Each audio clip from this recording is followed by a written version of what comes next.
Eternal Father, I offer you the body and the blood.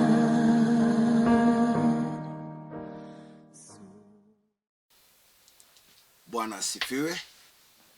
Nashukuru Bwana kwa sababu ya asubuhi ya leo ambaye Bwana ameandaa. Bwana ametuamsha. Bwana ametutoa katika kitanda cha wagonjwa.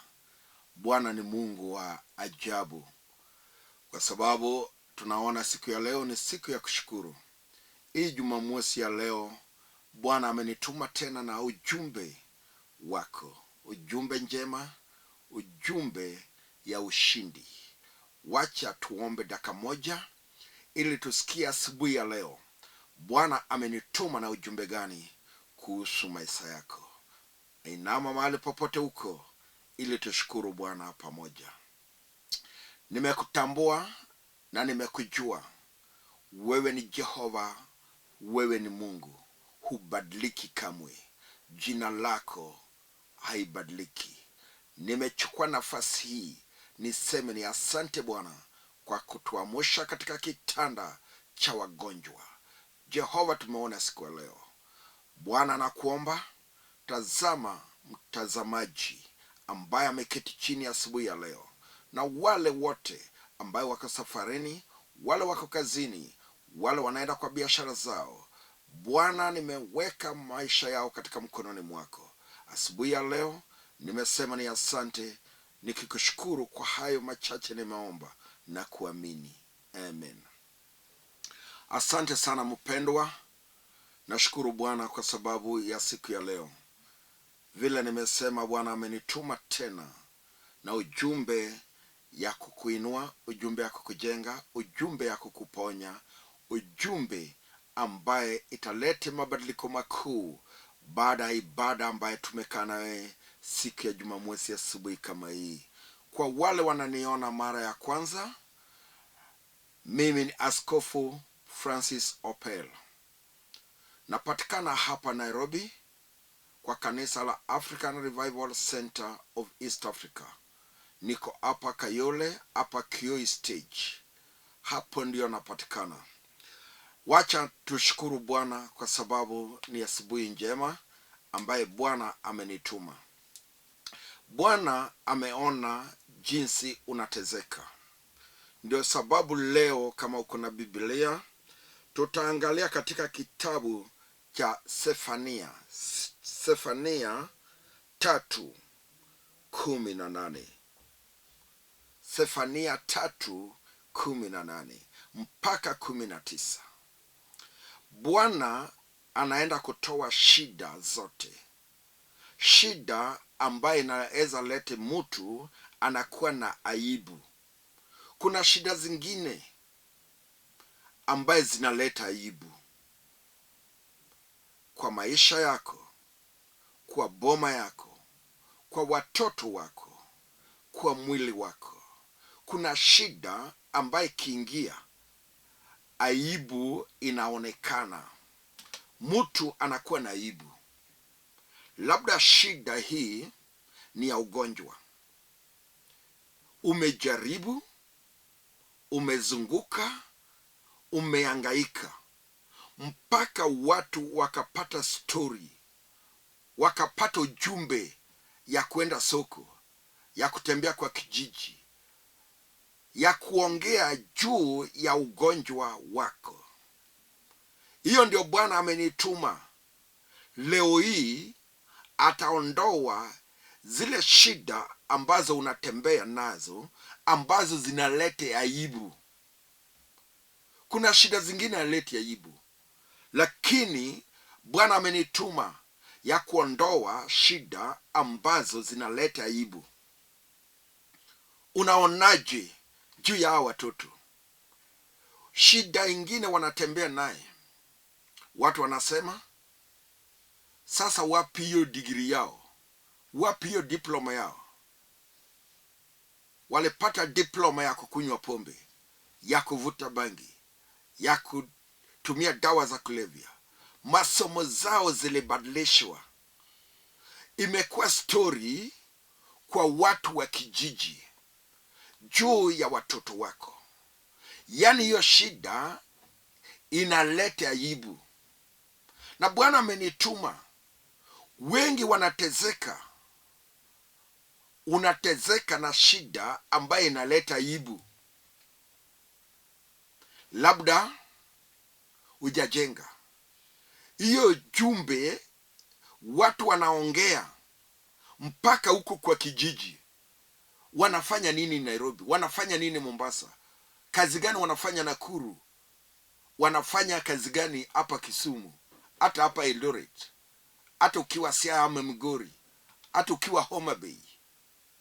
Hata ukiwa Dubai. Hata ukiwa Amerika. Ni kazi gani anafanya na wezi jenga? Kazi gani anafanya na wezi oa? Kazi gani anafanya na wazazi wanatezeka, wanahangaika? Ni kazi gani? Yaani watu wanaongea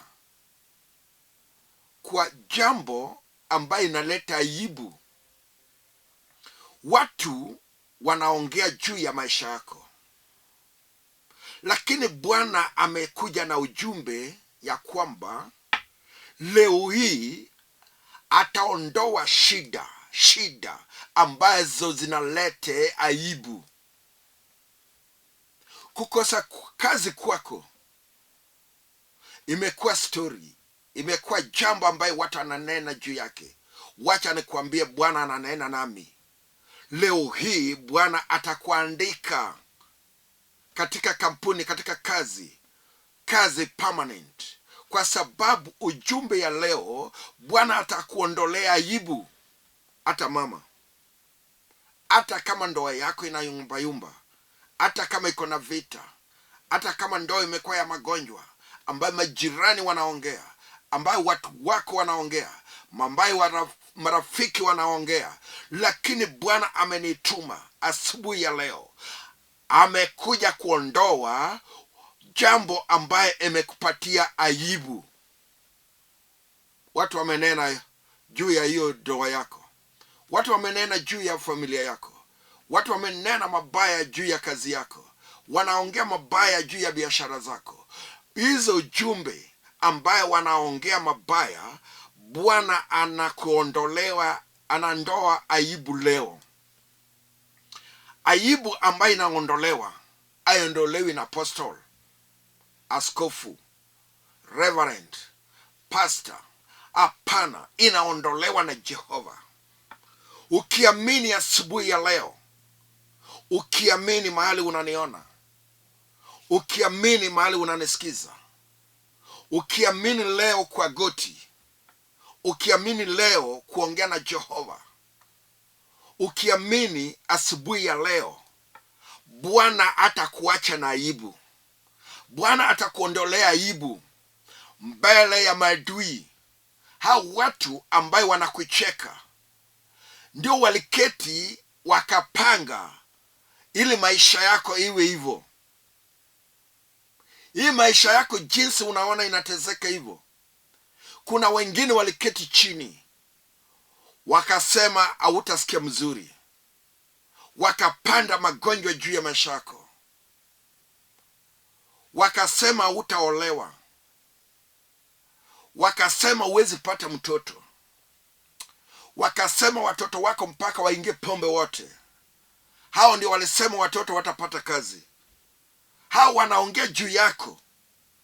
Ndio waliweka mkutano wakasema huwezi jenga. Hawa ndio walifanya hiyo mpango. Kila saa ni vita juu ya nyumba yako. Kwa sababu wakuolewa. Wakisikia umeolewa, wivu ile washika. Ndio wakaleta hiyo vita. Sasa siku hizi wananena mabaya juu ya maisha yako. Wamekupatia aibu mingi. Lakini Bwana ambaye amenituma asubuhi ya leo ameniambia ya kwamba utapata ndoa, utapata mtoto, utapata kazi, utabarikiwa, mambo zitakuwa tofauti kwa sababu ataondoa hii aibu. Bwana ndiye ataenda kuondoa. Anajua vile wananena, anajua vile wanaongea juu yako, anajua vile wanasema huwezi faulu, wanajua vile wanasema huwezi pata mtoto. Lakini wacha nikutangazie, Mungu ambaye amenituma hapa ni Mungu wa ushindi, ni Mungu ambaye anaweza, ni Mungu ya mamlaka, ni Mungu wa vita, ni Mungu hawezi kukuacha, ni Mungu ambaye ukiamini kwake ni Mungu wa mabadiliko. Yeye akisema hakuna mwenye atakataa. Wacha nikutangazie siku ya leo, asubuhi ya leo, kuna Mungu ambaye anaweza, atakuondoa kwa aibu ambaye watu wamenena juu yako. Mama, hata kama umetumia mali zote, hata kama umetembea kwa waganga juu ya hii jambo, juu ya hii shida, juu ya hii pombe ya mzee, juu ya hii kazi ambayo unatafuta, juu ya hii mamlaka unatafuta, juu ya hii promotion unatafuta, juu ya watoto wako, juu ya shamba yako, wacha nikutangazie habari njema ya asubuhi ya leo. Bwana atakuondolea aibu. Aibu inaondolewa leo, wapendwa. Hata Shetani akikataa, Bwana anaenda kuondoa aibu. Aibu ambayo umetembea naye mpaka uwezi tembea siku hizi. Watu wameongea juu yako. Yesu ambaye amenituma ako na mamlaka juu ya maisha yako. Unaondolewa kwa aibu ukiamini asubuhi ya leo, na upige magoti na ulie, uombe Jehova ambaye ako na mamlaka. Atashuka leo. Hautatembea na aibu kwa hii mwaka. Aibu zinabaki, aibu utatembea naye. Hii ni wiki ambaye Bwana amenituma na ujumbe njema ya kwamba umetembea na watu wananena mabaya juu yako, watu wanaongea juu yako, lakini Bwana ataondoa aibu. Mama, unaona aibu ambayo unatembea naye? Ndugu, unaona hiyo pombe yako si ya kawaida, hiyo ulevi si ya kawaida. Sikiza kijana ambayo mahali unanisikiza, kukosa kazi kwako sio kupenda kwako. Kuna watu wengi ambaye wamekuzingira, ambaye waliketi chini, waliapa utapata kazi, ndio wanaongea sahihi juu ya kazi yako, wanaongea juu ya masomo yako, wanaongea vile baba yako alitezeka, wanasema hata wewe utatezeka hivyo.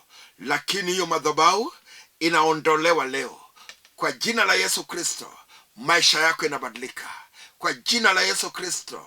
Hautatembea na hiyo shida tena. Mama, umezunguka juu ya hii ugonjwa.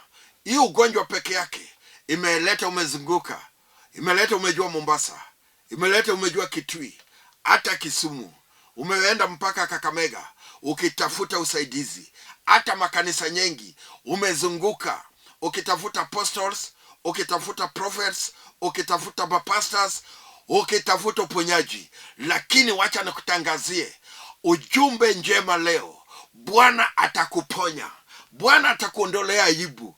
Anajua vile umetembea, anajua vile umetezeka, mali yako vile imeisha, pesa yako vile imeisha. Lakini Bwana huyu ambaye amenileta hapa asubuhi ya leo, aliniambia usiku ya leo nikuja nikuambie shida zako zimeisha, kwa sababu Bwana akona uwezo ya kuondoa aibu na kukuondolea shida. Hiyo shida ya magonjwa ambaye inafuata ingine, ambaye inasumbua watoto, ambaye inasumbua nyumba, ambaye mwezi kulala, wacha nitangaze sasa. Bwana amesema hii aibu anaondoa. Utatembea na shida tena. Ndio Sefania Mungu alinena naye 3:18. Bwana anaondoa shida zote ambazo unatembea naye. Unaona hiyo shida unatembea naye ya kukosa mtoto, ya kukosa ndoa, ya kukosa boma, ya kukosa promotion. Bwana anaondoa. Mama, hiyo vita ya nyumba, ya ulevi, sikiza, Bwana anaondoa. Bwana anaondoa. Leo ukiamini, Bwana anaondoa. Ajalishi umepitia hiyo aibu kwa miaka ngapi, kwa muda ngapi, kwa siku ngapi. Bwana akisema anaondoa, leo anaondoa. Wakati utapiga goti chini, wakati utatambua Jehova, wakati utamuita, atashuka mahali huko.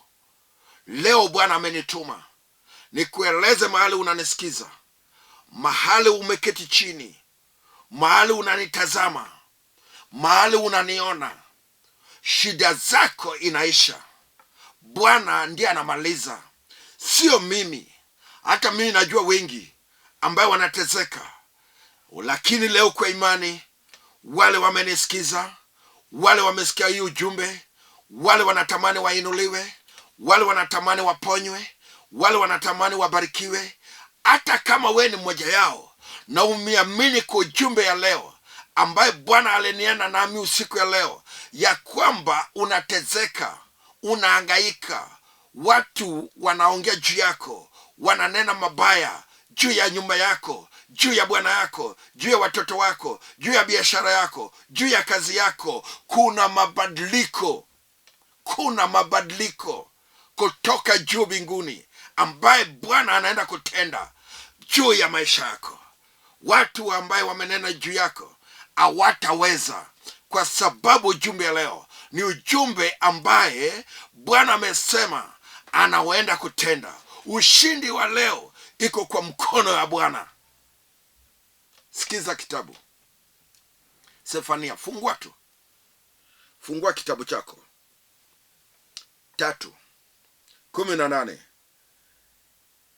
Nitawakusanya wanaosikitika kia mkutano wa ibada, hao walikuwa juu yake, walikuwa na fedha kwao. Tazama 19, tazama wakati huu nitawapitiza watu wote wanayokutesa. Wale ambaye wamekutesa, wale ambaye wanataka uhangaike. Hapo 19, wale ambaye wananena mabaya juu ya watoto wako, wale walisema uwezi jenga, wale walisema utahangaika,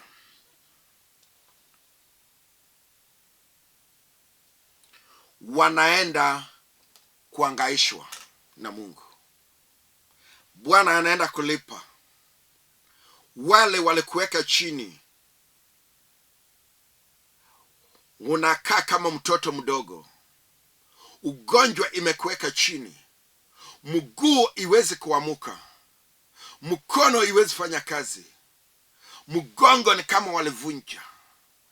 Wacha nitangaze, wale walikufanyia maovu, Bwana anawatazama, Bwana wanawajua, Bwana wameona vile wanacheka. Walisema utahangaika, lakini Biblia inasema Bwana ameshuka juu ya maisha yako.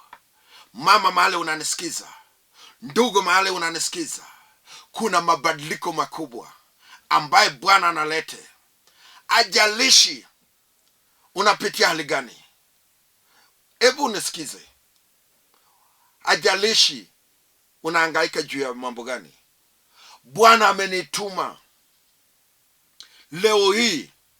Atakuinua, atakuponya, atakubariki. Utapokea chenye umetafuta, hautalia tena. Atakupanguzia machozi, mguu zitatembea. Maombi ya leo ni maombi ya kuinuliwa. Hautahangaika, utainuka juu, jina lako itajulikana. Kwa sababu hao watu wamekuletea aibu.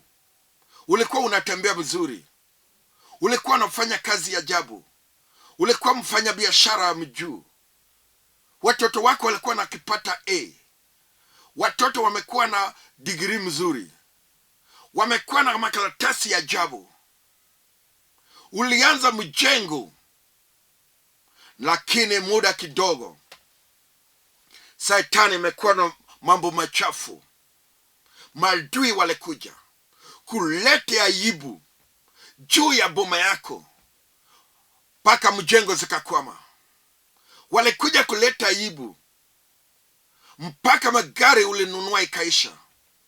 Walikuja kuleta aibu mpaka mashamba ulinunua ukauza, hata plot ukauza, hata shamba ya nyumbani unauza.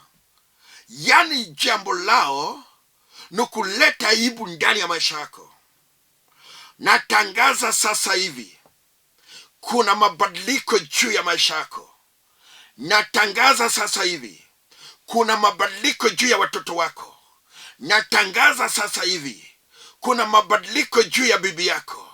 Natangaza sasa hivi kuna mabadiliko ndani ya kazi yako, ndani ya biashara yako. Natangaza hivi mabadiliko makubwa ishuke juu ya mwili yako. Yani tunatangaza leo ya kwamba aibu hakuna tena. Aibu zimeshindwa. Bwana anasema hivyo. Hautatembea na aibu. Bwana anaondoa aibu mbele yako. Huyo Bwana amenituma ni Mungu wa ukweli. Mungu sio binadamu. Akisema anatenda. Mama, kwa imani sasa, hebu chukua ujasiri ya kwamba leo hautezeki tena, hauhangaiki tena, uweki chini tena. Kuanzia leo utatembea kwa neema ya Jehova, ambaye ametuma apostle hapa, ambaye ametuma askofu hapa, ili alete ujumbe ya kwamba utakaa chini. Mamlaka zako iko mwaka hii. Mshahara zako inaongezwa. Cheo yako inapandizwa. Mambo ya aibu kwa kampuni imeisha. Hautatembea na aibu tena. Hata wale ulifunza kazi sahi wako juu yako. Hautatembea na aibu tena. Yako Bwana ameandaa. Unaenda kuinuliwa. Hii ni mwaka wa kuinuliwa. Nilitangaza mwezi iliyopita ya kwamba hii ni mwaka wa baraka. Kwa hivyo natangaza leo, hii ni mwaka ambaye Bwana anaondoa aibu mbele yako. Utatembea kijiji watu wakikusengenya. Ati wapi watoto ambaye walisoma? Hiyo bwana yake alikuwa anakuja na gari hapa, si hizo gari auctioneer walichukua. Wacha hii aibu. Bwana anaenda kuregesha. Hii ni mwaka Bwana kuondoa aibu. Ati yeye ndio msichana mkubwa na ana ndoa. Wadogo wake wamepata ndoa. Rika zake wote wameolewa. Wacha nitangaze, hii aibu inaisha. Pokea ndoa yako. Pokea mtoto wako. Bwana anaondoa aibu. Umetembea watu wakisengenya. Watu wamenena maovu juu ya maisha yako. Watu wameonga mabaya. Hata mpaka kanisani. Ulianza watu wanasema, umeanza mara ngapi ndege kianguka? Hata hiyo ulianza, ati maadui wanaongea. Wanasema hiyo kanisa itasimama. Wacha nitangaze pastor. Wacha nikutangazie mhubiri. Wacha nikutangazie apostle. Kanisa yako itasimama. Kwa sababu hii ni mwaka ambaye Bwana anaenda kuondoa aibu. Kanisa itasimama. Italipwa. Watu watakuwa watu wa kujitolea. Hii ni mwaka ya Bwana kuondoa aibu. Pastor, hata kama unafungiwa nyumba, wacha nikwambie, hii aibu imeisha. Mama, hata kama kila mwaka, kila mwezi, kifuli kwa mlango, aibu kwa ploti, hii mwaka Jehova anaondoa aibu. Yani hiyo kifuli ya kila mwaka inaondoka. Bwana anaenda kuleta ploti yako. Yani hata we utakuwa landlord. Hii mwaka utakuwa na boma yako. Sikiza, Bwana ataondoa aibu. Umetembea na hiyo shida kwa muda mrefu. Kila mwezi ni kifuli. Kila mwezi watoto wanafukuzwa shule. Kila mwezi shida juu ya ingine. Hauna amani mahali uko. Hata moyo wako unajua kifika kila mwezi shida ingine inafuata ingine. Natangaza sasa hivi, natangaza ujumbe kubwa. Hii ni wakati Bwana anaondoa aibu. Hautatembea na aibu tena. Hautatembea na hii aibu. Sefania 3:18. Bwana ananena. Bwana anakuondoa kwa shida. Bwana anakuondoa kwa tabu ambazo umetembea naye. Anasema huyo Bwana atakuinua, atakubariki. Hautatembea na jambo za aibu. Umetembea naye imetosha. Hii ni mwaka wa kujenga. Hii ni mwaka wa kutoa boma. Hii ni mwaka wa kuolewa. Hii ni mwaka wa kupata mtoto. Hii ni mwaka wa kufanya biashara. Hii ni mwaka wa kufanya mambo zako. Hii ni mwaka wa watoto wako kuacha pombe, ya kuacha bangi, ya kuacha dawa ya kulevya, ya kuajiriwa, ya kupata promotion, ya kimbia na magari makubwa, ya kufence boma yewe kama palace, ya kuinua kanisa yako, ya washiriki kuingia, ya washiriki kukuinua. Hii ni mwaka wa kubarikiwa. Bwana anaondoa aibu. Aibu ambaye hata wadogo wako wakuoni kama kitu. Wadogo wako kuwa boma wakuoni kama kitu. Yani Shetani ilifunga mambo. Walifunga mpango zako. Walifunga nyota yako. Walifunga baraka zako. Ili aibu kubwa iupatikane. Ili utembee na aibu kila wakati. Mpaka hata wakati huu hauna chochote ya kujivunia. Shetani ilichukua kila kitu. Hata plot unayo zilienda. Magari ambayo ulikuwa unakimbia zilienda. Biashara ambayo ulikuwa unafanya zilienda. Nyumba ambayo ulikuwa unakaa kubwa ilienda. Mpaka sasa hivi unakuwa kwa single. Ukitoka kwa home ambayo ulikuwa naye. Ukitoka kwa nyumba ya kifara ambayo ulikuwa naye. Ukitoka kwa gari ambayo kubwa ulikuwa unakimbia naye. Ikitoka kwa biashara kubwa ambayo ulikuwa umefungua. Wacha nitangaze ya leo ya kwamba nyota yako inarudi na utatembea na aibu tena. Hii ni mwaka wa kubarinuliwa, kubarikiwa, kuinuliwa, na jina lako inarudi. Wacha Jehova andike jina yako. Haijalishi unatembea hali gani. Leo hii naenda kuomba na mtu mmoja. Naenda kuomba na mtu mmoja mwenye ameona anasumbuliwa, mwenye anaona anatembea na aibu, mwenye anaona mambo yake yamekwama, mwenye anaona Shetani amemsumbua, mwenye anasema pastor ukiongea mimi ndio nasumbuliwa, mimi ndio niko na aibu, mimi ndio watu wanaongea mabaya kwangu, mimi ndio kazi yangu iliisha, mimi ndio biashara zangu zilianguka, mimi ndio sijajenga, mimi ndio sijaolewa, mimi ndio natafuta mtoto, mimi ndio natafuta kazi, mimi ndio nakunywa pombe, mimi ndio watoto wangu wamerebika, mimi ndio watoto wangu wanatafuta kazi. Natafuta mtu mmoja ambaye atatazama, ataangalia ni wapi anaenda kuomba na pastor, aseme ya kwamba ujumbe nimesikia pastor, wacha tuombe na wewe. Natazama mtu mmoja, mama mahali unanisikiza, hebu tazama juu, hebu tazama chini, hebu tazama Jehova. Naenda kuomba na mtu mmoja ambaye ameamini, amesema pastor, ni mimi ndio jumbe naongea na mimi, mimi ndio watu wamenidharau, mimi ndio watu wanaongea juu yangu, mimi ndio nyota yangu ilichukuliwa, mimi ndio niko na shida watoto. Wacha tuombe na wewe. Mahali popote huko, inua mkono juu.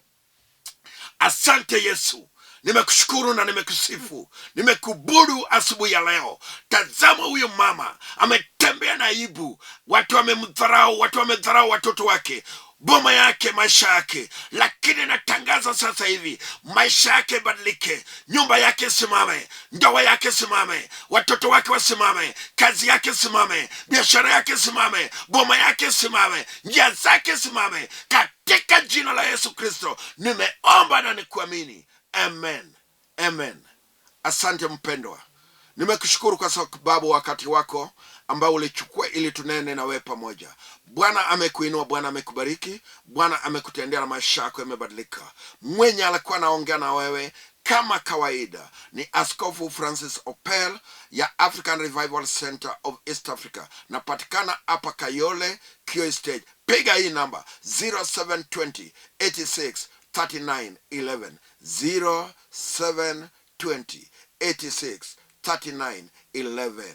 Tutaongea na wewe, tupatane Jumamosi saa kama hii kila Jumamosi, na ubarikiwe na Mungu akuinue. Uwe na mchana mwema. Amen, amen, amen.